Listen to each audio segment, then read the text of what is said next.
¿Qué tal a todos? Estamos en una nueva entrevista del Club de los Viernes. Esta vez no necesita presentación.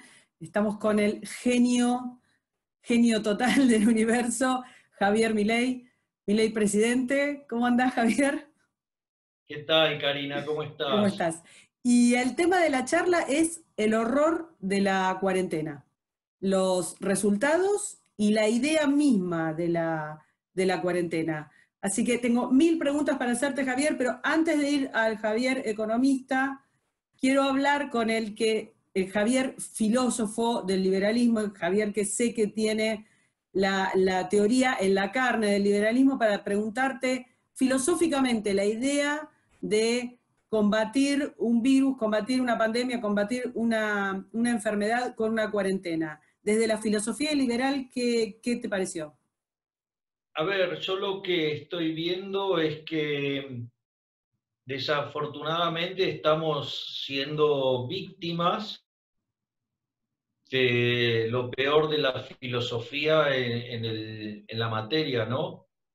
Es decir, esto ya está en Foucault en su libro de 1975, Vigilar y Castigar, pero también podés ver cuestiones espantosas en otros libros, como La peste, digamos, que el propio Vargas Llosa en un artículo lo menciona, porque, a ver, el tema es el siguiente, en el fondo,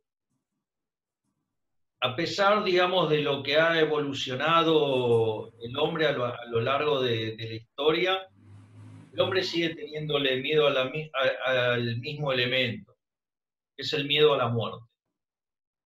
Y frente a la posibilidad de la muerte, digamos, ahí es donde aparece el pánico. Entonces, el pánico, o sea, el miedo es normal, el miedo es, te diría que hasta algo saludable. Claro.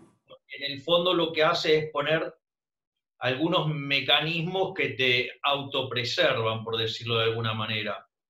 El problema con el pánico es que es irracional, y al ser irracional, las decisiones que vos tomás no están, digamos, bien encuadradas, por decirlo de alguna manera.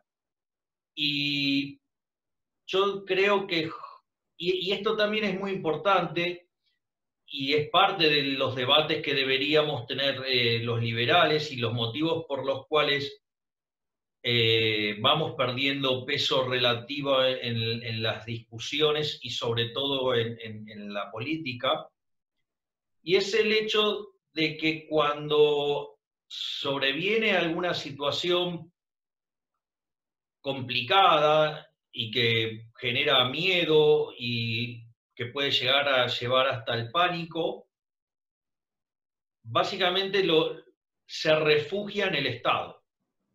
Es decir, es como que, dado que el mercado de seguros es incompleto, por decirlo de alguna manera, donde claramente la incompletitud de los mercados está claramente relacionado con la presencia del Estado, ¿no? Es decir, vos en una sociedad anarcocapitalista, digamos, todo se resolvería en el mercado de seguros. Pero claramente el lavado de cerebro que se hace desde los estados con la educación, la gente no está entrenada para ver las soluciones de mercado y en general, digamos, resuelve esas cuestiones por la vía de la violencia, o sea, por el Estado.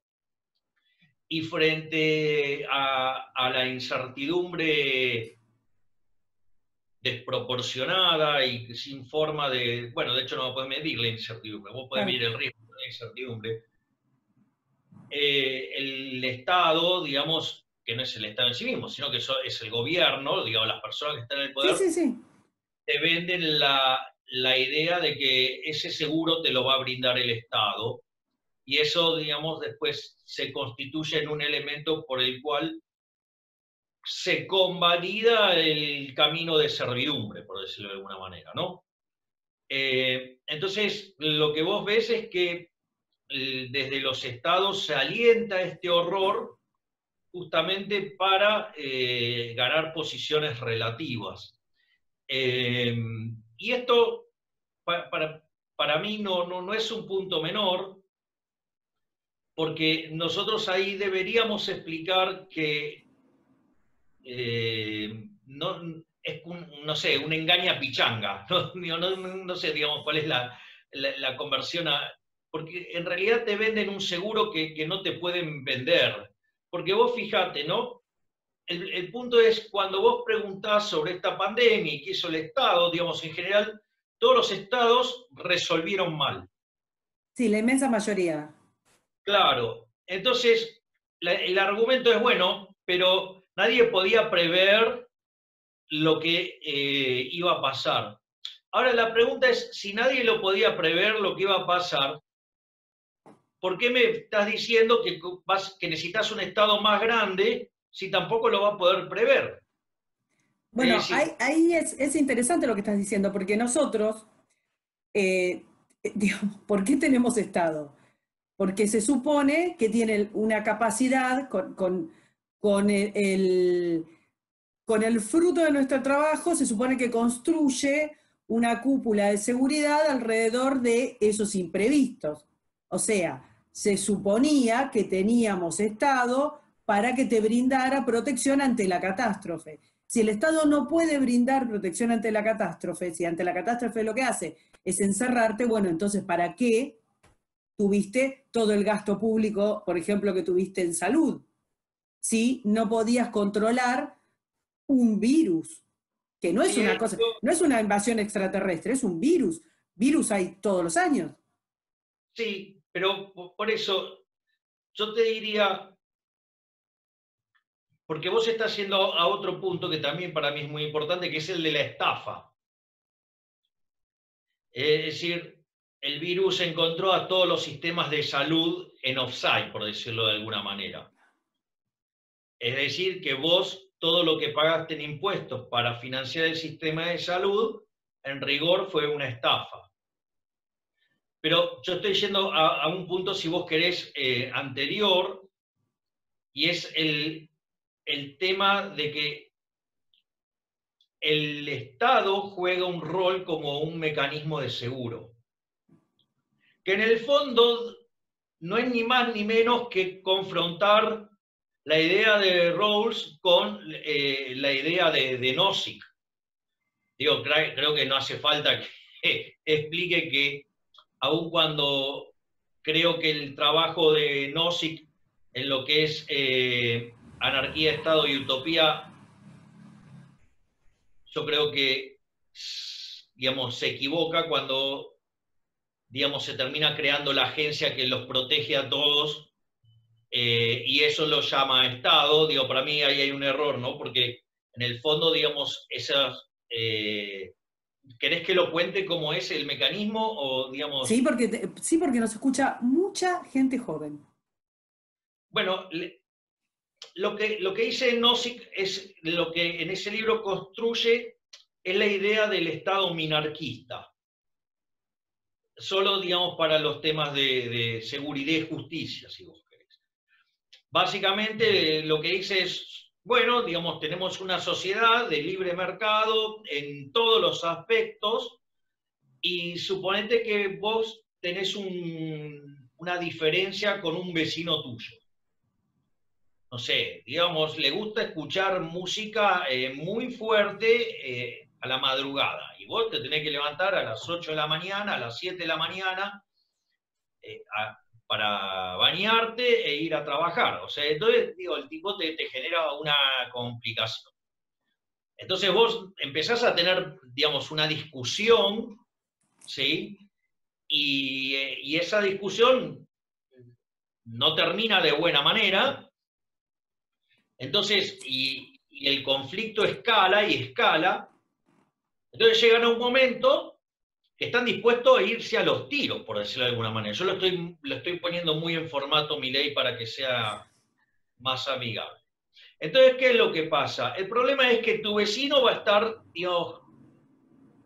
digamos, armado para defenderse de vos y vos vas a estar armada para defenderte de tu vecino. Entonces, pero ¿cuál es el problema con eso? El problema es que como vos estás alerta de que tu vecino no invade y no no te quite tu propiedad, por decirlo de alguna manera, vos no te vas a trabajar. Y lo mismo pasa con él. Entonces, ¿cuál es el problema? El problema es que en algún momento se quedan sin medio de sustentación. Para evitar esa situación, vos qué es lo que haces. Entonces contratás una agencia de seguridad para que cuide tu casa mientras que vos vas a trabajar. Y tu vecino hace lo mismo. Entonces, lo que dice Nozick es que cuando esto, digamos, este procedimiento se generaliza, después la propia lógica del mercado de seguridad va a hacer que se terminen aliando, porque, digamos, es mejor negocio que estén aliados a que estén, digamos, en un foco de conflicto. Sí. Entonces, en ese concepto, digamos, se termina constituyendo un monopolio. ¿Sí? Un monopolio que surge, digamos, de la propia libertad y de la propia asociación, no digamos en el carácter de monopolio de la teoría neoclásica negativo. Entonces dice, ahí se constituyó el Estado minarquista. Entonces ahí, digamos, Nozick, toma esa estructura. Para mí el problema ahí es que vos no lo podés comparar con el Estado, porque el Estado te cobra los impuestos compulsivamente. Es decir, si vos en ese marco que yo acabo de desarrollar, vos no querés contratar a la agencia, no lo haces. En cambio, el Estado lo tenés de manera obligatoria. O sea, por eso, digamos, o sea, a mí me fascina, me encanta Nozick, digo, me parece que en este punto amerita una discusión adicional. Ahora, ese por un, digo, que es distinta, digamos, de la forma en la que la plantea Murphy, ¿no? O sea, que ya directamente cuando trata el tema de los derechos, trata directamente el mercado de seguros, lo interrelaciona, entonces nosotros hacemos un acuerdo, lo resolvemos con un árbitro, ¿sí? Que nos pusimos de acuerdo, y si llega a haber un daño, se resuelve dentro del mercado de seguros. Pero fíjate esto, que cuando vos avanzás en esta idea, digamos, el eje central es el mercado de seguros. Es más, cuando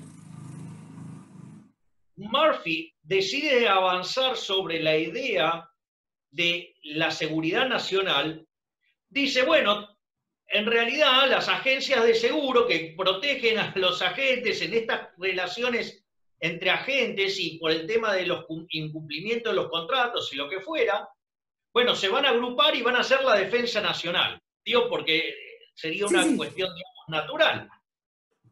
Y a mí no me parece mal la idea, pero lo que es importante es que la figura del seguro está todo el tiempo dando vuelta.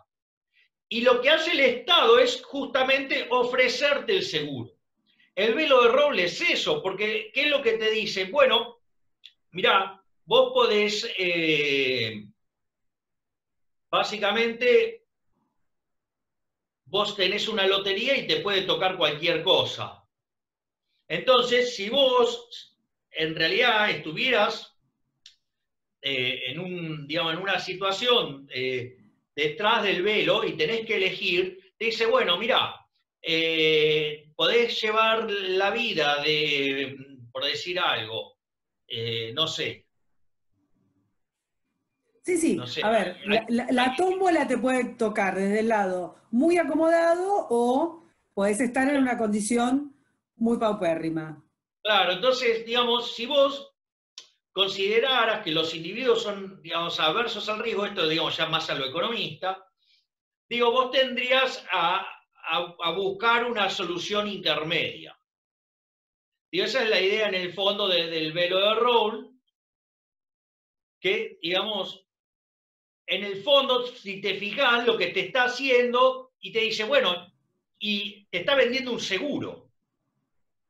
Pero como es una lotería, por decirlo de alguna manera, donde interviene gente que aún no nació, digo, el mercado no existe. ¿Me comprendés? Sí. Yo igual lo estoy poniendo más en terminología de economista, porque digamos, me permite tener otros tipos de upside. Entonces, dice, bueno, ese mercado no existe. Entonces necesito cubrirme de ese mercado. Digo, para mí también, digamos, está mal el planteo de Rawls, ¿sí? Porque habría que contarle al señor Rawls que los nenes, las criaturas no nacen de los árboles o caen de modo aleatorio a la tierra, no, digo, o sea, son el resultado de la decisión de los padres. Y la decisión de los padres tiene todo un track record, digamos, tiene toda una historia.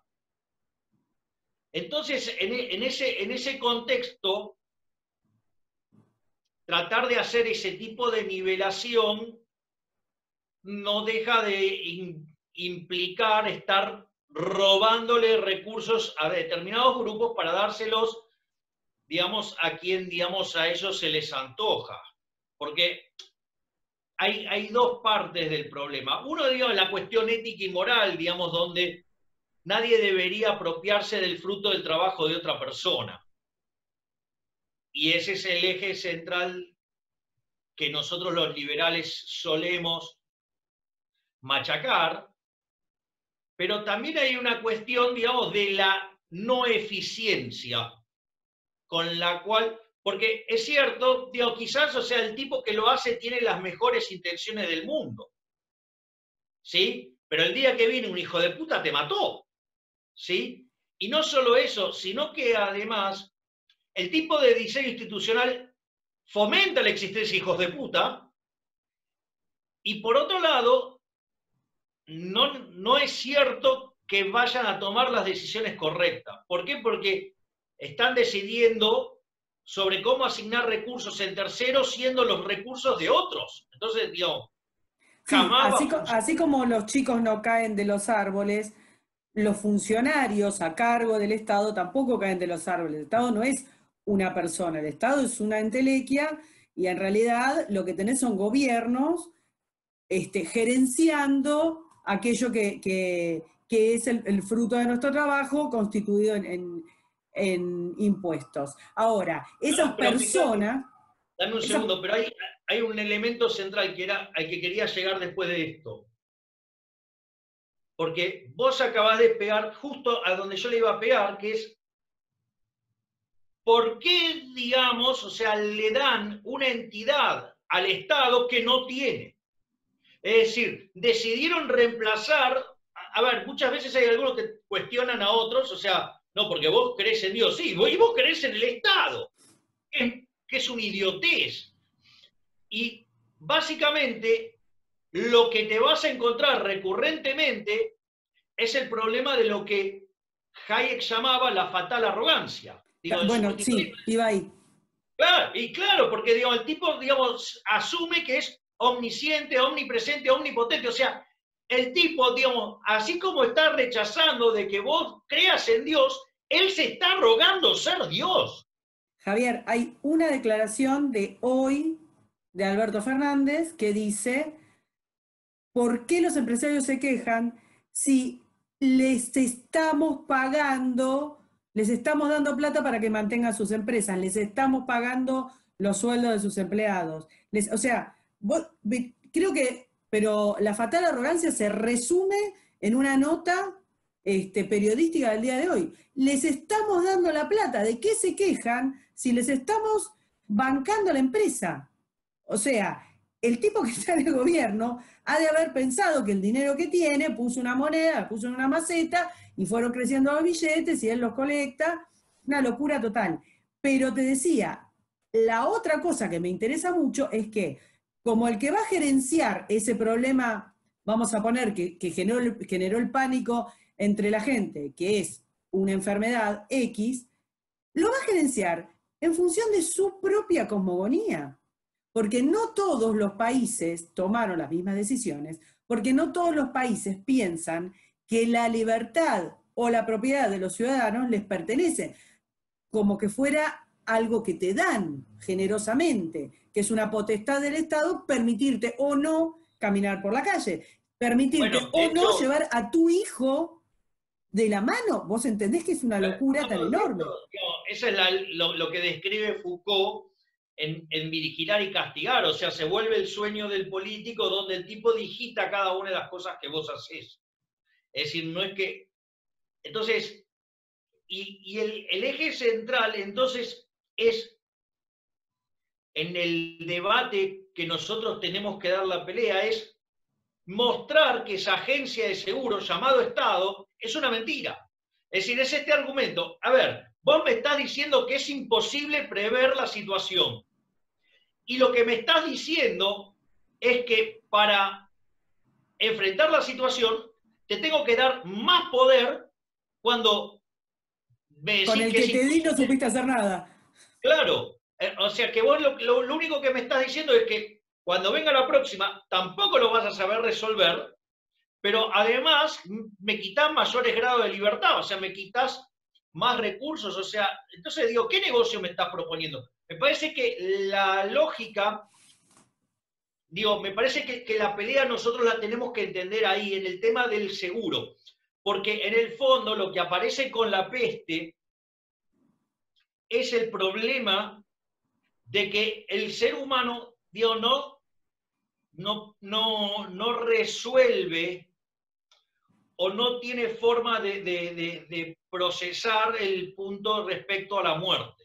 Sí, sí, es la clave de todo. Claro, entonces en esa situación donde el ser humano se ve prácticamente frente al abismo, entonces en ese contexto, digo, aparece la necesidad de tener el seguro. Como ese mercado está mutilado por la propia presencia del Estado, que te dice que te va a dar un seguro supuestamente gratis, que no es gratis, y que va a estar siempre, y en realidad que nunca está, y que lo va a hacer eficiente, y que nunca es eficiente, vos pagás los impuestos como si ese seguro existiera, pero cuando llega el momento, digo, no funciona.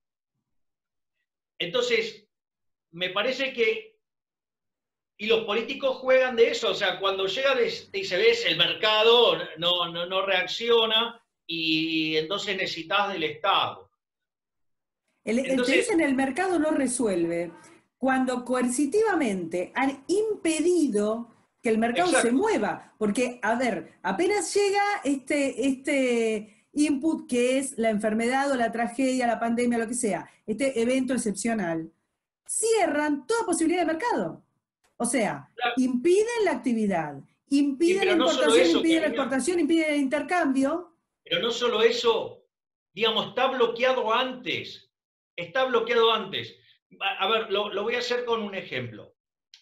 Frase, el Estado te salva, ¿no? El mercado no. Ah, ok, fantástico, el Estado me salva. Bien, ¿con qué me salva el Estado? Con los recursos que pone. Ah, la pregunta es, ¿y de dónde lo sacaron esos recursos? Digo, porque si yo no pago mis impuestos, el Estado no tiene recursos. Y yo para pagar mis impuestos, antes tengo que producir y generar riqueza. Fíjate que yo creo que en los últimos días ha habido una suerte de cambio en el discurso, ha bajado el nivel de, El fanatismo cuarenténico. claro, aún, digamos, aún en Eduardo López, que es el talibán de la cuarentena y que es quien Sí, le sí. habla a Alberto Fernández. ¿Por qué? Porque cuando vos mirás los números fiscales de marzo, lo que vos ves es que la recaudación creció por debajo, 20 puntos porcentuales debajo de la inflación. Y el gasto público creció 20 puntos por encima de la inflación, es decir, creció 30 los gastos, los ingresos y al 70 los gastos. Ahora, cuando vos tomás los recursos fiscales del mes de abril, cayeron 30% en términos reales.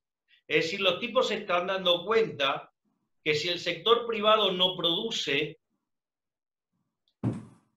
ellos no van a Sí. poder cobrar impuestos y entonces es como que ahora se están dando cuenta y esto, digamos, Entonces vos lo ves a Eduardo López recogiendo la piola. bajando, claro, el nivel ya no es tan talibán y dice, no, bueno, en algún momento hay que empezar a considerar.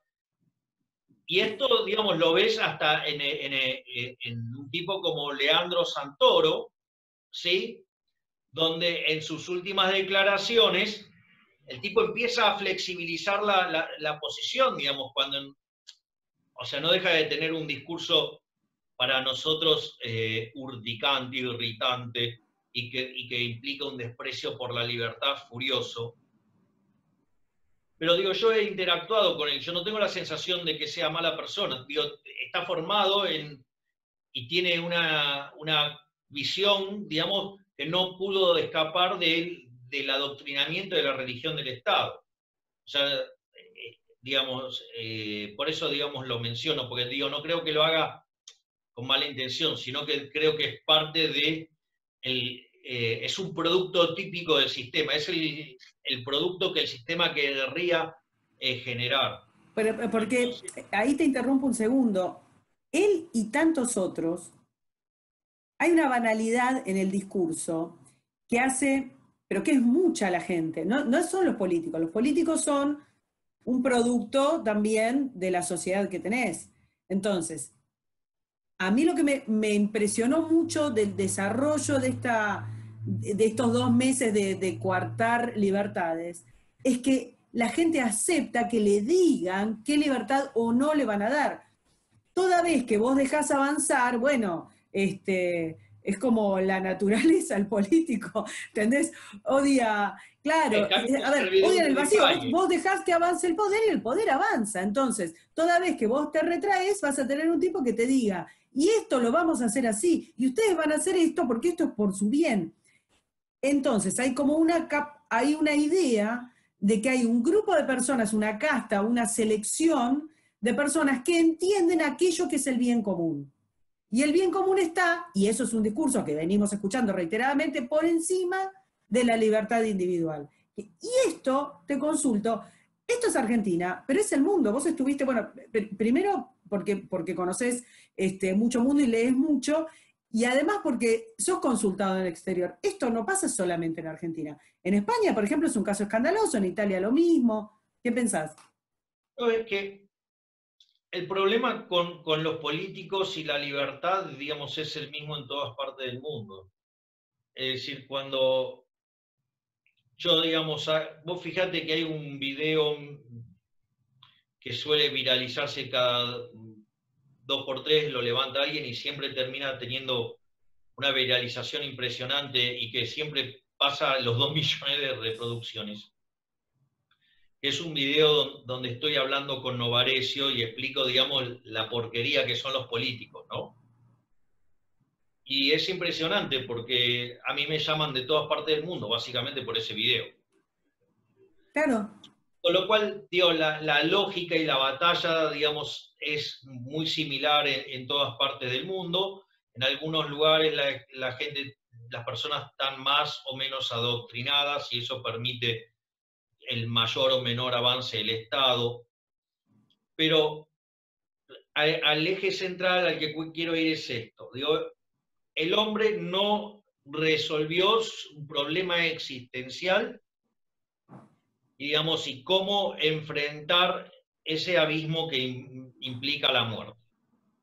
Eso genera que frente a este tipo de situaciones se genere pánico y el pánico no es racional. El miedo tiene sentido, el pánico no.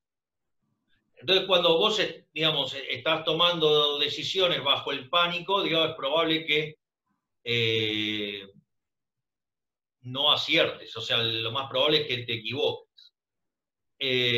Y entonces, básicamente, lo que hace el gobierno de turno te vende que la solución es el Estado, que el mercado falla, porque de hecho vos te ves y estás en la situación de pánico y claramente no estás resolviendo de la mejor manera, porque empezás a tomar decisiones y te autodañás, de hecho. Entonces, el Estado te dice, ves, vos no sabés tomar decisiones, que ellos la tienen que tomar por uno, y en rigor ahí a lo que vas es a una, digamos, a una situación donde vos empezás a delegar y a perder libertades. ¿Por qué? Porque te está ganando el pánico. Ahora, el problema es que justamente vos en la situación de pánico no estás en condiciones de pensar lo que sería el funcionamiento de la sociedad libre. Y la sociedad libre no funciona porque hay Estado. A ver, lo hago con dos ejemplos. Con el sistema financiero y con por ejemplo, y con el sistema de salud, lo puedo hacer. El sistema financiero. Dicen, no, bueno, ¿te das cuenta? Si el Estado no salva al A sistema las empresas, financiero, sí. no, el sistema financiero, entonces esto derivaría en un desastre, no sé, tipo Gran Depresión. Y el problema es que cuando vos mirás, eh, el sistema financiero es uno de los sectores más regulados de la economía. Entonces, aun cuando estuviera gestionado por el sector privado, no es una solución de mercado, porque está hiperregulado. Es decir, bueno, no es que vos tenés un sistema de banca libre y que si vos te equivocás y das malos préstamos, quebrás. No, vos tenés un sistema con Banco Central que regula y encima con el sistema de encaje fraccionario, y en el sistema de encaje fraccionario el sistema financiero se convierte en un intermediador de plazos, y cuando entonces se produce un descalce de cartera, entonces, o sea, si no hay un banco central que te asiste, digamos, el banco privado se puede caer solo por un descalce de plazos. Ahora, pero el problema es, digamos, que esa situación ocurre porque vos tenés un mercado regulado. Es decir, si vos tuvieras un mercado que no está regulado, seguramente, digamos, la situación sería distinta, en el medio habría todo un proceso de aprendizaje. Claramente, a ver, los agentes, si otros lo pudieron pensar, ¿por qué no van a poder pensar los propios interesados del negocio de armar una banca Simon? ¿Me comprendés? Entonces, desde mi punto de vista, o sea, no es que el mercado no funciona, el problema es que, digamos, tiene la bota opresora del Estado encima. Y lo mismo pasa en el sector salud. Sector salud, el 70% de las camas son privadas. ¿Sí? Con el agravante de que el sector salud le impidieron funcionar desde el primer día. Bueno, Cerraron toda la salud preventiva, para que te des una idea de la inoperancia y de la falta de perspectiva. Cerraron toda la salud preventiva.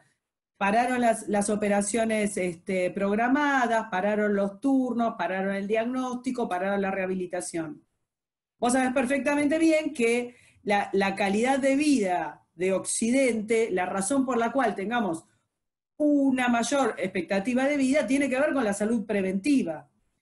¿Qué hicieron? Durante más de 40 días te atienden solamente si se te cayó un piano en la cabeza, si tenés una peritonitis, o sea, eso es lo que atienden. Entonces, ¿qué tenés? Un sector de salud que está dejando, o sea, así como el kiosquero dejó de vender y el taxista dejó de llevar gente, el sector de salud dejó de cobrar las consultas, los copagos, las operaciones, todo lo demás. ¿Qué conlleva? Que se va a retraer. Entonces, cuando tengas el famoso pico o cuando tengas que responder a la crisis, no vas a poder responder porque eso se retrajo. ¿Vos entendés el nivel de ineficiencia de cómo se pensó la salud, que es casualmente la excusa por la cual estamos entregando todas nuestras libertades a un Dios Estado?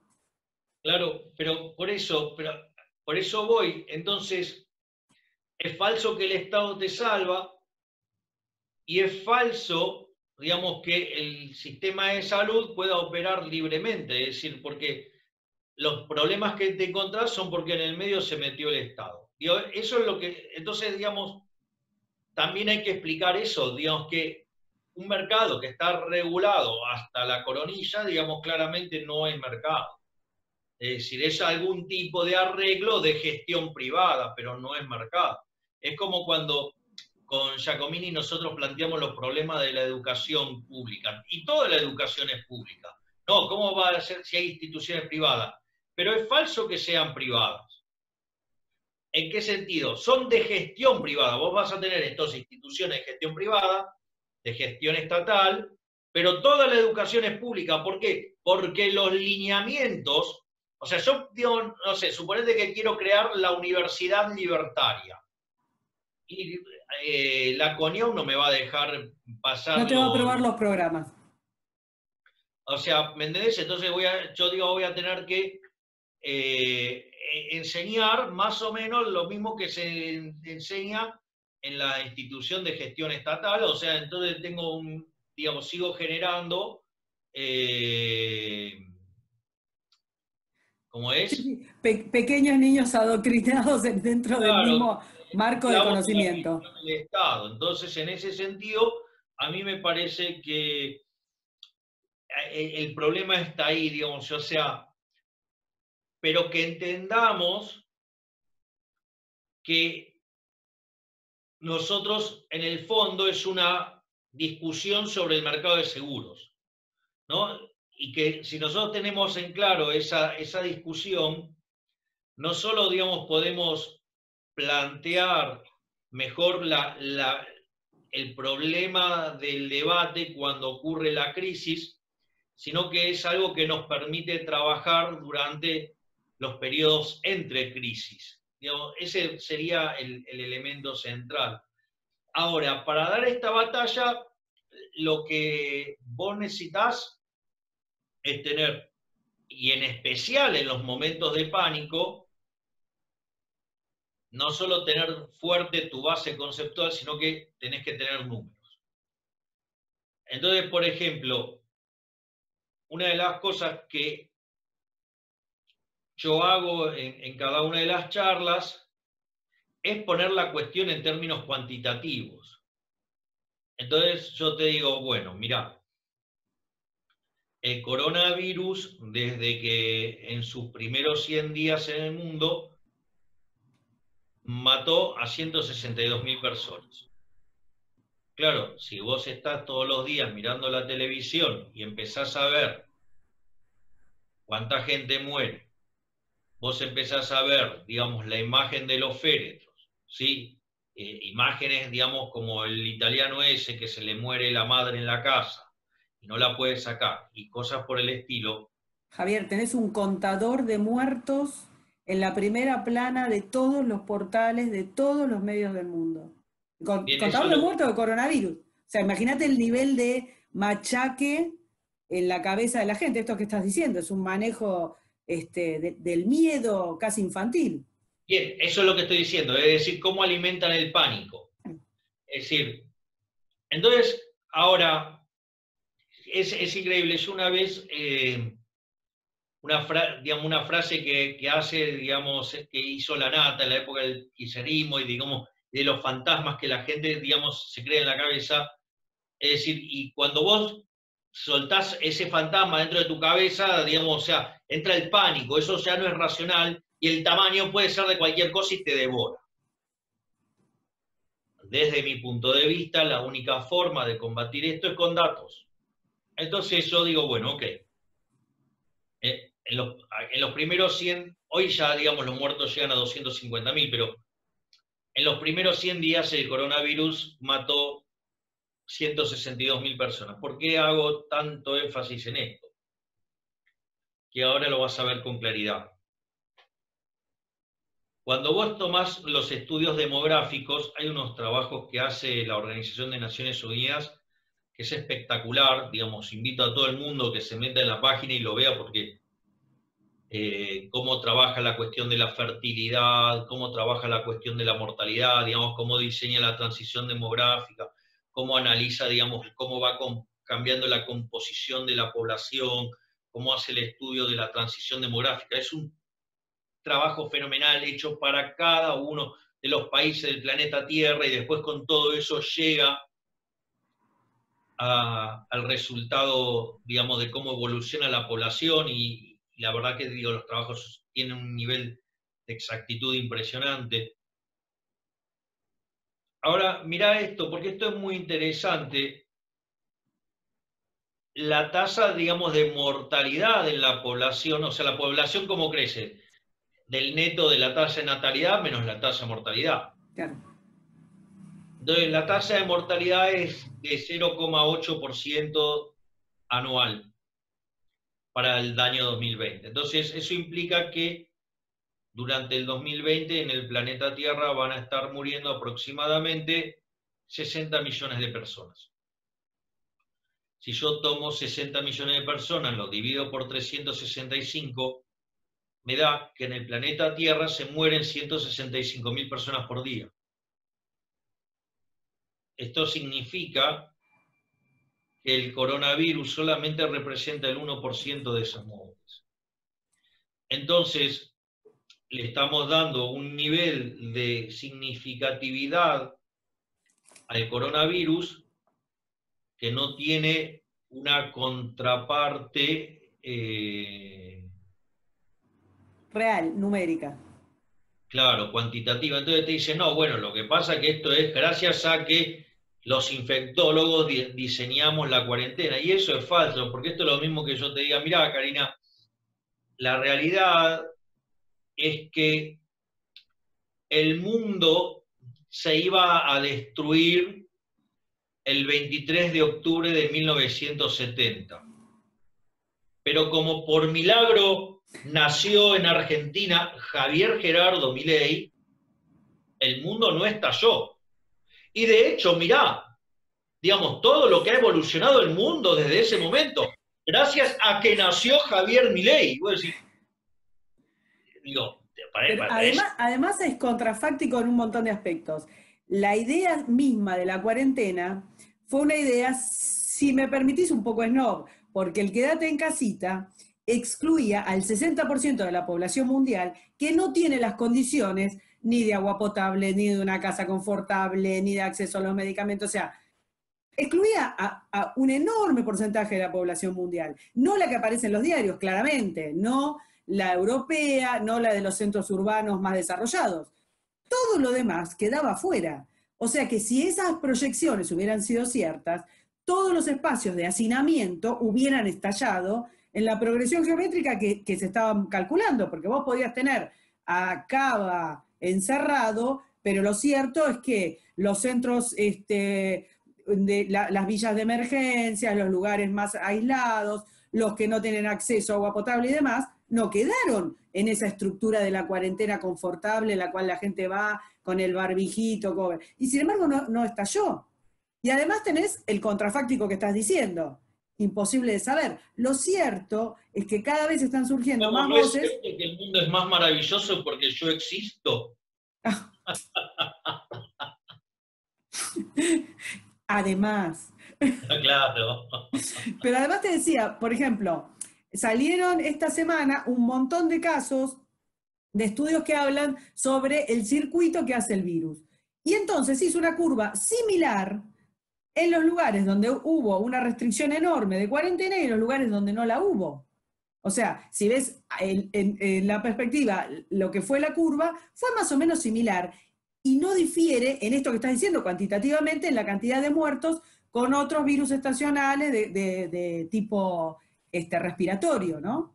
Claro. Ahora, yo quiero también, digamos, señalar más números, ¿no? Para que uno tenga los órdenes de magnitudes, ¿no? Te muestran los números de Estados Unidos, una cuestión espantosa, y en realidad el gran despelote en Estados Unidos está en Nueva York, ¿no? Digo, para tenerlo claro. Además, Estados Unidos es un país federal y quieren usar lo que pasa en un estado manejado por un demócrata para atacar a un republicano. De hecho, Que la no les... mayoría de los estados demócratas le están llevando peor que los estados republicanos. Bien, pero, digamos, el problema, digo, de Nueva York es bastante más complejo, ¿no? Porque, digo, de repente recibe 75 millones de visitas por año, ¿viste? O sea, digo, no es tan fácil la cuestión de Nueva York. Pero, digo, o sea, yo no lo quiero, Dios, politizar, por decir algo. Ahora, No, más que politizar, también tenés, por ejemplo, el caso italiano, tiene muchas aristas, pero lo cierto es que desde diciembre hasta que OMS, dejemos aparte el caso OMS, declara, digamos, la pandemia y acepta, porque hasta el 14 de febrero los científicos y los que nos están marcando el camino político y económico son los epidemiólogos. Bueno, hasta el 14 de febrero los expertos de OMS decían que no se transmitía entre persona a persona.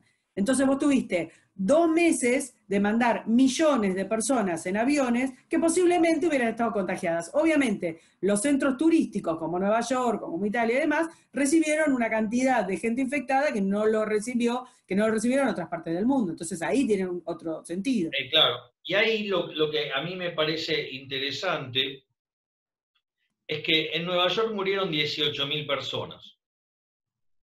Ahora, en Nueva York viven en el estado de Nueva York viven 20 millones. Fíjate que ni siquiera llega al 1 por 1000. Entonces, me parece que hay un problema de desbalance entre la atención que se le da a la cuestión del virus y lo que efectivamente el virus causa. Además, otra cosa que también es muy importante, la tasa de letalidad en las personas que están en condiciones de trabajar, digo que son los menores de 65 años, es muy baja. Y además, una de las cosas que ya también se descubrió es que no solo que es muy baja, sino que hay mucha gente que ya tuvo la enfermedad y ya la sobrepasó, Y ni se que enteró. directamente lo transitaron como asintomáticos, y que hay algunos estudios que ya muestran que cuando vos, además, corregís por ese número, la letalidad todavía es muchísimo menor. En ese contexto, digo, porque esto es muy importante a los efectos de abrir, ¿no? de volver a la vida normal. Entonces, eso también es un elemento no menor, y ahora ya empiezo a entrar a otras cuestiones. Yo ayer, por ejemplo, a la noche estaba mirando C5N. Entonces, Te autoflagelás porque... bueno, tengo alguna que otra explicación para mirar ese canal. Y en ese contexto invitan a hablar al doctor Capulla. Bueno. Entonces el doctor Capulla dice, no, bueno, porque en realidad durante la peste española, entonces, digamos, moriría entre el 3% y el 6% de la población mundial. Bueno, a ver, ahí hay un problema grave también, porque durante la peste española, en rigor, murió el 2% de la población. Es decir, que en los términos de esa época, digamos, murieron cerca de 40 millones de seres humanos, que era el 2% de la población de 1918, 18. Exacto. Entonces, en rigor, el tipo está hablando que la peste española mató entre 60 y 120 millones de personas.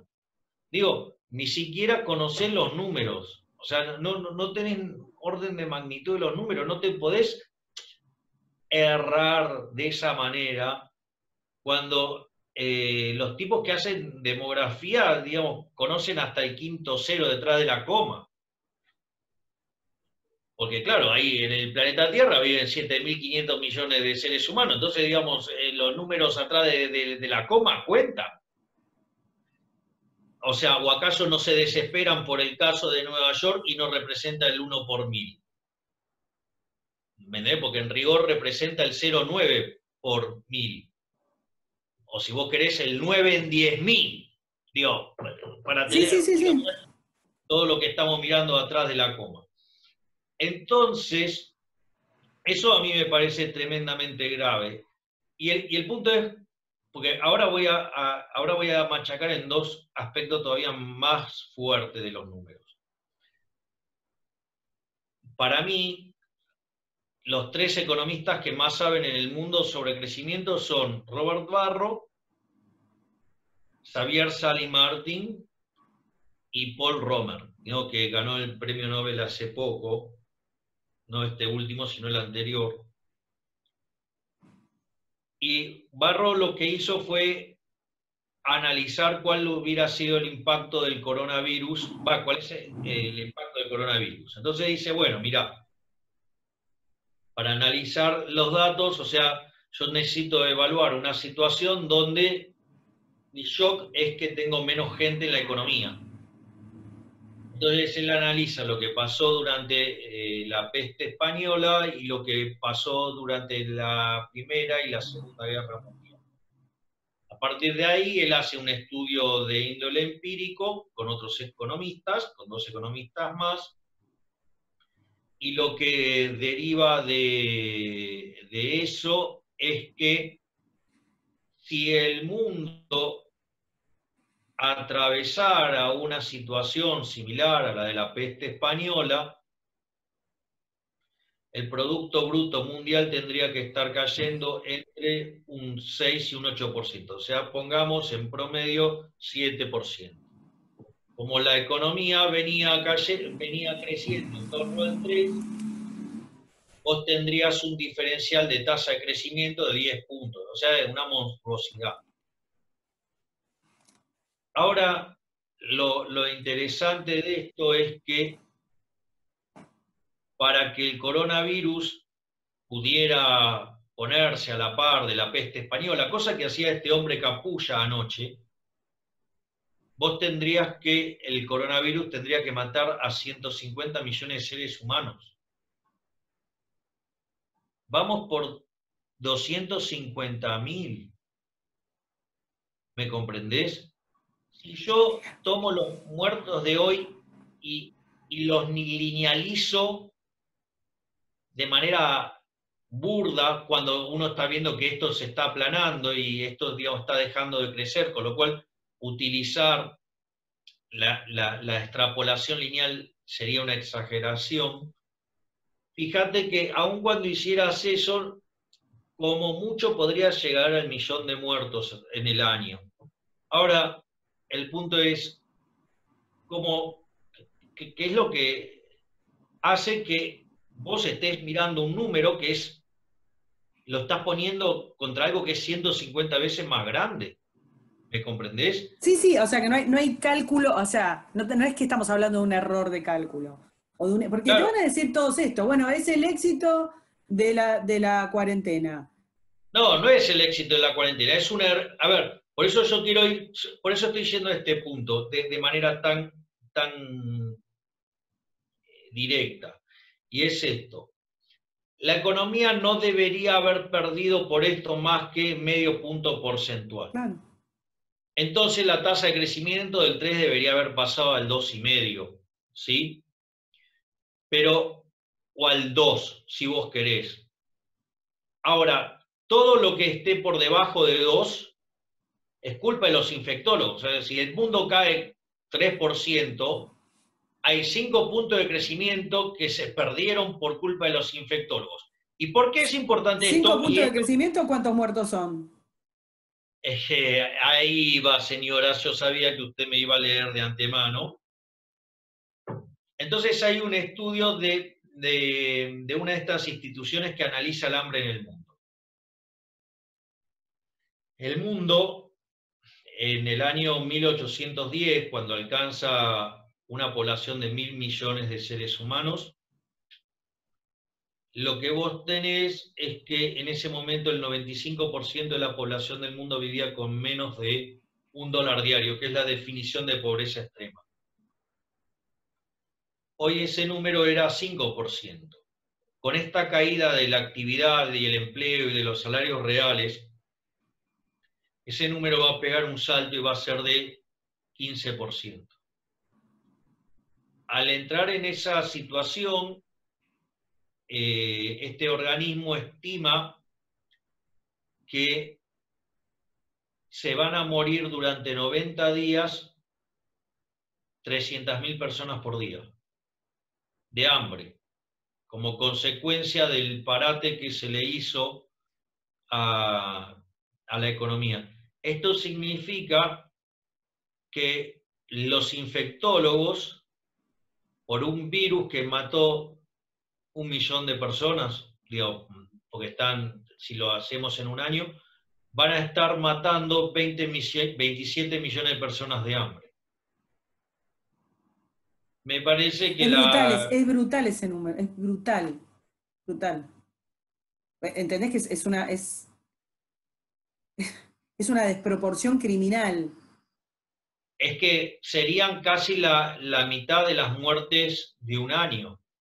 ¿Me comprendés? Porque si van a morir naturalmente en el planeta Tierra 60 60 millones de millones. personas por la transición demográfica, 27, digamos, es un poquitito menos de la mitad.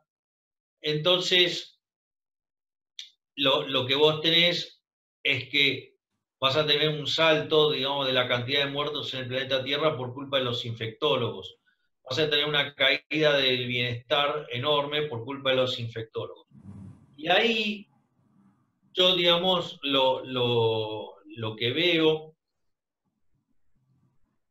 es que, digamos, en el caso de Eduardo López, se ve lo menciona Eduardo López porque es el que le habla de cerca al presidente, lo veo con mayor claridad, pero no es algo que solo le ocurre a Eduardo López. Yo lo menciono a Eduardo López porque justamente, digo, es el que está llevando la voz cantante de esto, pero digo, lo vas a encontrar en cualquier médico.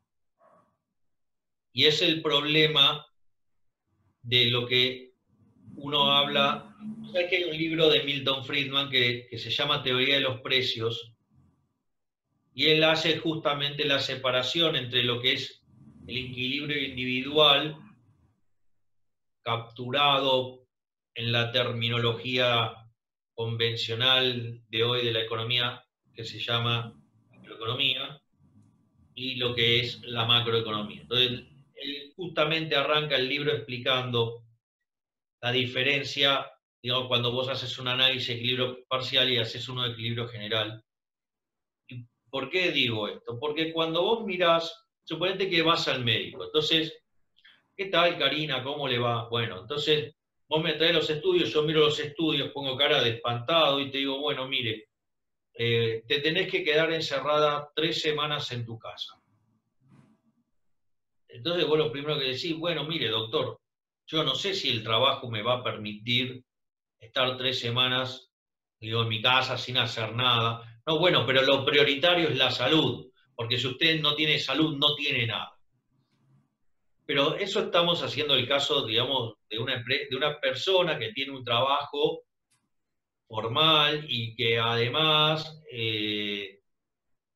tiene todo un mecanismo de contención que hace que, digamos, vos puedas ausentarte del trabajo 3 semanas. Ahora, la situación para alguien que vive del día a día, eso claramente no es sostenible, no es viable. Ahora, suponete que porque sos una gran persona, tenés amigos y además, o sea, vos tenés una situación donde tu familia está en condiciones de sostenerte. Entonces vos podés transitar esas 3 semanas sin trabajar, sin, digamos, hacer nada, porque entre tus amigos y tu familia te van a sostener. Pero fíjate que vos ahí ya estás haciendo un montón de supuestos muy fuertes para, digamos, Que no se lograr. condicen ni remotamente con la mayoría de los ciudadanos. Es lo que Bien, volvíamos a eso, decir. claro, exacto. Ese es el primer punto. Pero fíjate que aún así vos podrías encerrarte en esa burbuja. Digo que ya sabemos que no es la Que no es real. burbuja representativa, ni por casualidad, y mucho menos en un país donde la economía en negro oscila entre el 30 y el 40% del PBI, dependiendo del ciclo económico. Entonces, en este contexto, lo que vos tenés es que ahora pensá, vamos a hacerlo bien grosero, supongamos ahora que es el agente representativo ese. Entonces, digamos, y que lo captura bien. Es más, lo voy a hacer todavía más grosero, lo voy a poner en formato neoclásico, son todos iguales. tal que no solo tengo el individuo representativo, sino que además lo puedo replicar. Ahora, el problema radica en qué pasa cuando yo quiero hacer esa cuenta en equilibrio general. Porque si yo quiero extrapolar esa cuenta a toda la sociedad, sucede que mis amigos y mi familia que me iban a sostener durante la transición de esas 3 semanas, ahora también están encerrados y con el mismo problema que tengo yo, digamos, o que hubiera tenido yo si no tenía los factores de contención. Entonces, digo, yo digamos, no creo, digamos, que Eduardo López se equivoque de manera malintencionada, sino que se equivoca porque no sabe diferenciar entre el problema de equilibrio parcial y el problema de equilibrio general. Es más, yo no descarto básicamente que, como en general los médicos suelen ser de una formación muy precaria en temas de economía, en temas de estadísticas y en temas de matemáticas, no hayan podido procesar de la manera correcta esto. Es decir, digo, yo no quiero entrar, digamos, por cuestiones conspirativas No, todo pero eso. la estupidez suele ser un mecanismo muy superior a la conspiración. La conspiración implica un nivel de previsión y de inteligencia que yo no sé cuánta gente tiene. Lo que vos estás diciendo de la economía, esta progresión que estás haciendo de la economía, agregala a la cantidad de personas que no tuvieron, por ejemplo, un diagnóstico precoz en este mes. Por ejemplo, o sea, ahí vas a tener más muertes. Y agregala a que el factor más grave que tenías era el de cuidar a los ancianos. Entonces los dejaste solos y aislados, sin ver a su familia, sin ver a sus nietos. O sea, son tantos los factores, además del que estabas explicando, que lo loco es que se haya permitido la univisión de la cuarentena, que derivó en este horror. Sé que te estoy sacando Sí. un montón de tiempo. No, es que justo me estaba entrando un llamado. Pero, digo, tomé los recaudos pertinentes de silenciar el teléfono, pero sí puedo ver quién me llama. A ver, yo, de nuevo, me parece que ahí está, digamos, el eje central del problema. Y después, bueno, después sí hay un uso emocional de la cuestión, porque claro, cuando vos ponés las cosas en términos de números, entonces te dicen que vos no tenés corazón, o sea, y entonces te vienen con el argumento, una vida humana vale, sí, pero mirá, si vos me vas a hacer ese argumento, te sugiero que no seas policymaker. Digo, porque justamente el policymaker tiene que tomar decisiones. Y yo no estoy diciendo, Dios, que está jugando a ser Dios. Estoy diciendo que frente a una situación complicada, Sí. vos tenés que tomar una estrategia que minimice los muertos.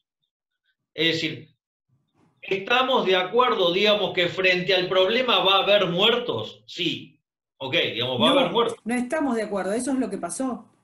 Lo que pasó es que politizaron tanto el tema que no quieren tener muertos. No tener muertos era imposible, no tener muertos de coronavirus. Después vamos viendo, entonces los Ah, demás, bueno, bueno, por son un eso, derivado, pero de claro coronavirus que, no. Entonces por te eso están hablando y está, dicen, bueno, pero separaron tantos muertos, pero vas a tener los otros, pero los muertos. ¿Entendés que? O sea, es muy loco lo que pasó, porque están y considerando bueno, que la por gente eso, no se va digamos, a morir, la gente o se sea, muere. claro, por eso, bueno, por eso voy al punto inicial. El problema es que los humanos no resolvimos Es exactamente esa la causa. nuestra relación con la muerte. Exacto. Es exactamente ese punto. O sea, digo, por eso, ahí volvimos al inicio. Pero a lo que voy es, si yo sigo con la cuarentena cavernícola, no se me va a morir nadie de coronavirus, pero se me mueren 45 millones de personas porque, digamos, no tienen que consumir porque no produjeron nada. Entonces, digamos, llegamos a situaciones absolutamente ridículas, que en el equilibrio general son absolutamente inviables. O sea que podría sobrepasar la prueba del equilibrio parcial, pero no resiste la del equilibrio general, que fue lo que describí antes.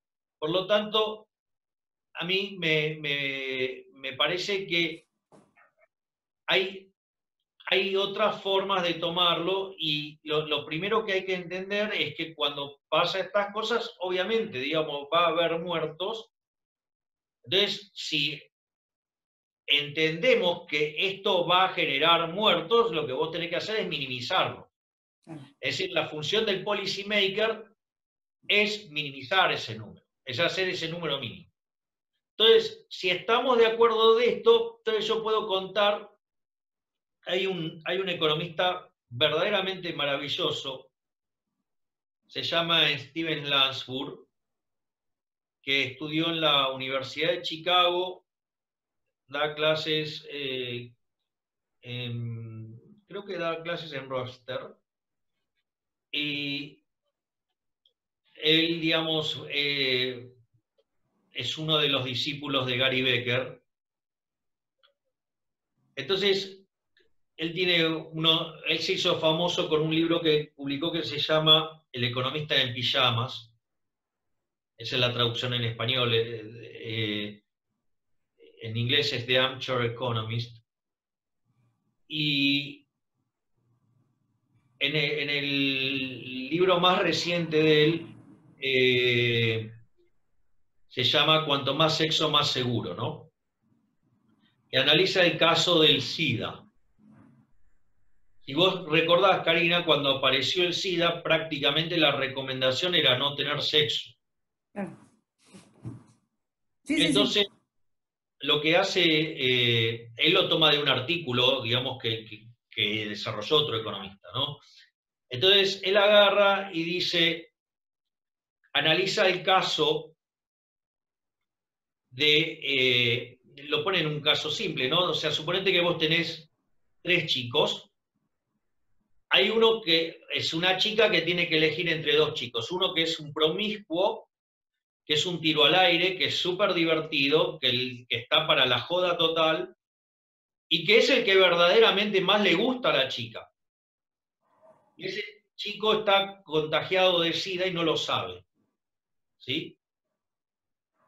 Por otro lado, hay otro chico que es un conservador, que no le gusta tanto como el primero, pero ve que en ese chico puede formar una familia y puede tener un proyecto de vida a largo plazo.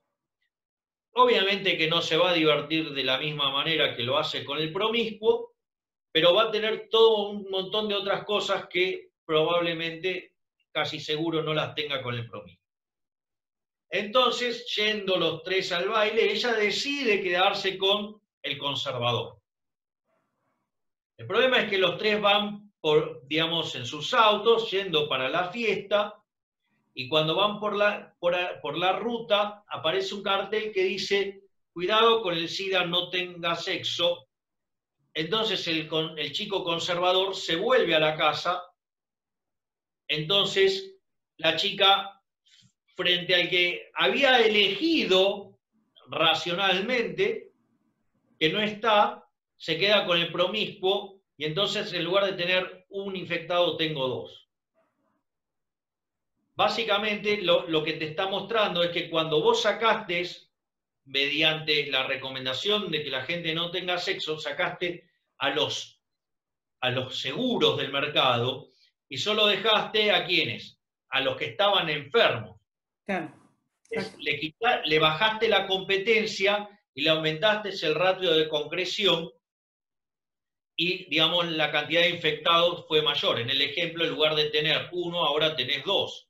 Digamos, con la idea esta de sacar a los seguros del mercado. ¿Esto por qué es importante? Esto es importante porque, a ver, es muy divertido, ¿no? El efecto de la externalidad, el efecto de la competencia. Nosotros los economistas, en especial, digamos, aquellos que hemos dado muchos años clase de microeconomía, como en mi caso, que, digamos, tengo más de 25 años de experiencia docente en microeconomía, o sea, llevo 30 de docente, pero 25 de microeconomía. Entonces, básicamente, lo que vos ves es que en rigor le quitas competencia y entonces el número termina siendo mayor. ¿Por qué? Porque le aumentás la tasa de efectividad a los que están contaminados. Ahora, entonces, lo que dice es, no, vos tenés que dejarlo en el mercado. Entonces no va a faltar el boludo que diga, no, bueno, pero vas a estar mandando infectar gente que en condiciones normales no se iba a infectar. Me importa un carajo. ¿Por qué? Porque yo soy policy maker. Si soy policy maker, tengo que minimizar la cantidad de infectados. Entonces, una vez que la discusión entra ahí, te vienen con el argumento sentimentaloide, Bueno, emocional. No, porque vos estás mandando a la muerte a hace los... poquitos días surgió Ah, sí, Un minuto, perdón. por favor. Entonces, en ese contexto, digamos, vos te hacen el planteo, entonces, ¿cómo lo resolvés? Porque es muy divertido, pero yo lo resuelvo por los números. Hay un trabajo, digamos, en una universidad de Inglaterra que hacen lo que se llama una cadena, digamos, de Markov. La cadena de Markov es una matriz de probabilidades que se llama matriz de Gauss-Markov y que vos la vas interactuando en el tiempo, o sea, la vas multiplicando por sí misma concretamente, y llega un momento que no se mueve más. Esa matriz lo que te da es cuántas personas se te van a infectar y cuántos se te van a morir. Entonces, el tipo agarra, computa la matriz de Gauss-Markov y después corre la cadena de Markov y ¿qué termina demostrando? Que si en lugar de los ingleses tienen un promedio de vínculos de 1,05 parejas, ponele. Y lo que muestra el trabajo, que si en lugar de tener 1,05 hubieran tenido, no sé, por decir algo, 2, no sé cuánto, la cantidad de infectados hubiera sido la mitad. Entonces, sí, poner todo el argumento que se te cante, ¿me entendés? Pero frente al número, se acabó el pánico, se acabó todo. Entonces, lo que nosotros tenemos que entender es cuál es el monstruo que tenemos enfrente y cómo se lo combate. En equilibrio y en desequilibrio. ¿No? Porque digo, hoy estás en desequilibrio, entonces, digamos, algunas de las soluciones que vos podés aportar, digamos, como que se vuelven muy abstractas. Claro. Y si te parece, vamos cerrando, porque... Vamos cerrando, pues charlamos un montón porque te saqué un última montón tengo de que tiempo prender y la porque te luz. estás quedando oscura. ¿Y para qué prendo la luz?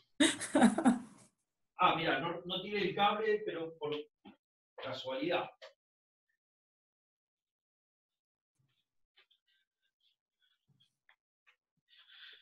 Acá estoy. Ay, maravilloso, ahí se te ven los ojos. Ah, mira.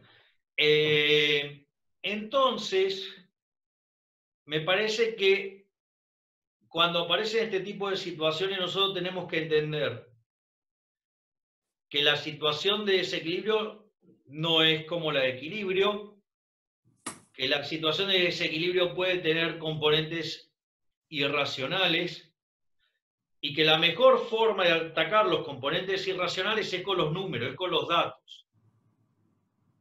Y teniendo bien claro lo que estamos discutiendo. Yo creo que la clave está ahí y que en un contexto como esto, en lugar de salir con la cola entre las patas, podemos salir profundamente ganadores. Javier, 1.000.000 de gracias. Estuvimos casi 1 hora 40 minutos charlando.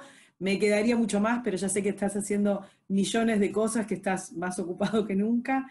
Y nada, y te agradezco enormemente. Casi no te pregunté, no te pregunté nada de la economía argentina, así que la próxima hablamos de eso, pero me interesaba mucho más tu visión filosófica y científica sobre el tema de la cuarentena. Un beso grande, mil gracias por el tiempo.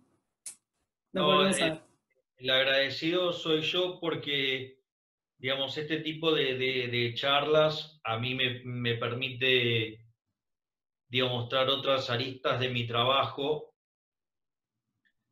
y no solo eso, sino que, digo, no cualquiera está en condiciones de dar esta charla, esta discusión, plantear este debate y nada, y además, o sea, eh, yo soy un agradecido de las lecturas que me provees a partir de tus muy fructíferos artículos. Así es que, digo, Gracias. también, ¿no? Claro, claro, porque la gente tiene que entender que, digo, que estas charlas no salen de un repollo.